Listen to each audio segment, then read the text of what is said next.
We'll fit like folk. I was so excited that I'm actually up there.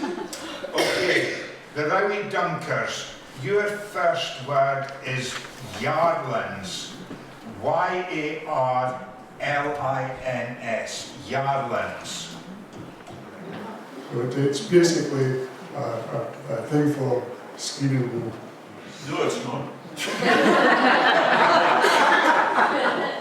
When I was a young loon in Buckhead-Haven. I wanted to thank you all for coming along tonight, and we've got our champions, the Rowie Dunkers of Stonehaven Library, engraved on the very first shield. Thank Jackie for organising it, Aberdeenshire Library Service, Paul for coming out to film us, and Peter for being willing to come out in this miserable dreich night. It's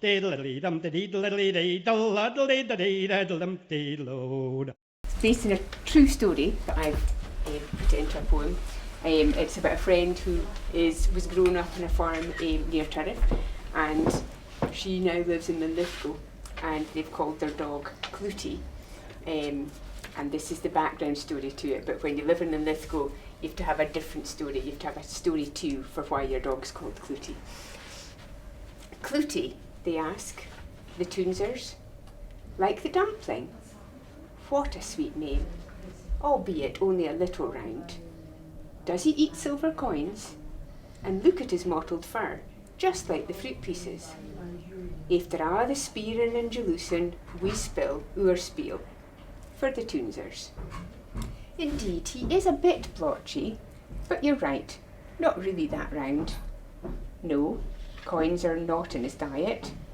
His eyes are like raisins, and his paws self-raising.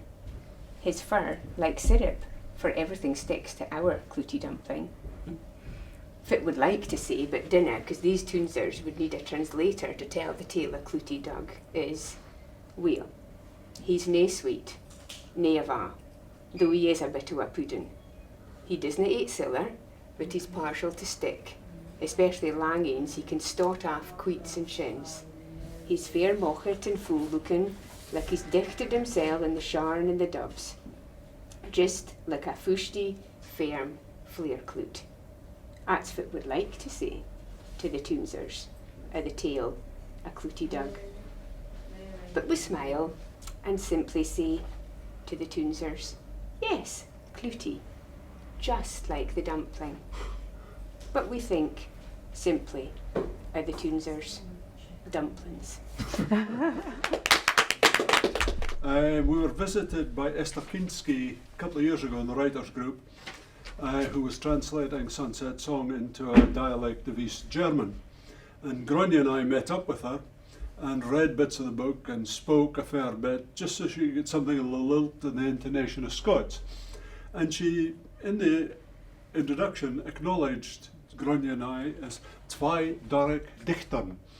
And I was delighted to be reminded of the fact that that Guide Scots word dichter was also the word for poet in German. So, dichter een doorsteen. Now, I thought I'd be a writer, but got myself in sick a spliter at fit why I should soon. For long ago, both night and day spik proper, if it's my mother'd say, when I was but a loon. And so I learned to speak recht posh. For she I said I'd earn more dosh if I was speaking proper. So I stuck in it oor wee squeal and spak as weel I came to feel my mouth was a gobstopped. I elongated a my vowels till that it sounded like my bowels were coming through my mouth.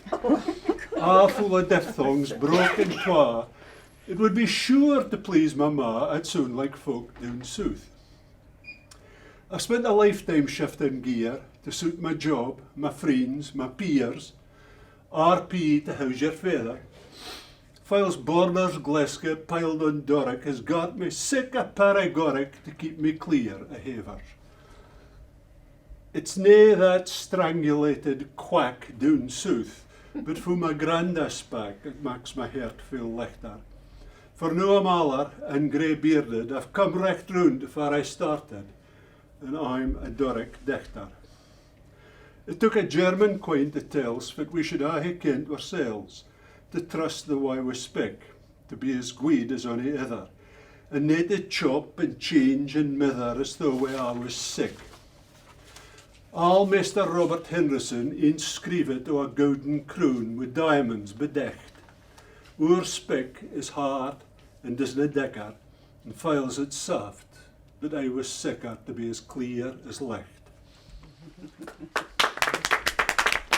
Years ago, I wrote this, well, just looking at the date on it, it's well over 20 years ago since I wrote this poem. And it was when I was working abroad, and I used to send poems home to my wife, mainly in Doric. At that time I'd been learning how to sail, and getting all the lessons and that on Peterhead Harbour, around about the area around about there. But I wanted to get my own boat, so I wrote this poem and sent it home. I want to get a boat. It's been a long ambition, and if I really stick at it, my dream must reach fruition. I've been learning all the bitties about knots and hoisting sails, for nae to get your feet wet and nae fall the rails, for to tack and jibe, to birl around, and even stop her deed, and fin the boom is swinging round, for nae to dunt your head. I've learned to get a boat upright, for it's been capsized, and that wee bit of knowledge is often highly prized, cause when you're in the water, swimming round a boat, you're wondering all the time if you'll really bide afloat. There's a lot to learn and nae much time, because I'm getting on, you see. My joints are getting stiffer and I sometimes get sore knees. So before I get all, I'll need to get more siller, so I can go and buy my boat before I need a zimmer. And she agreed, so I got my boat. So if anybody wants to buy a boat, it's for sale at the moment. I think that was three fantastic Doric poems. Just shows how vibrant and alive the language are, and how worthy winners the Rowie Dunkers were of Call My Bluff.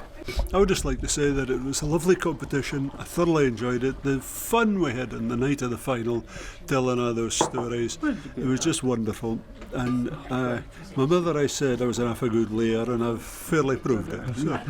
I would just like to sort of kind of echo what Alistair says, but one of the things that it did sort of kind of hit me a wee bit when we were doing the competition. There was a couple of words I'd never heard for a long, long time, and one of them was one of the words that my mother used to use, and one was a word that my father used to use. My father's word was skicey, and I honestly used to think that he'd made it up, but no, it was one of the good words. You know? So yeah, it sort of brought back memories, and it also was a really good, enjoyable time to. Oh, anything that keeps Doric alive is to be cherished. I remember one that I don't think I'll ever forget it, and it was Alistair's story about the fish and chip shop in Peterhead. It was such a wonderful story, and so well told and funny that we all thought it was him, but it wasn't. He's just brilliant at lying, like he says.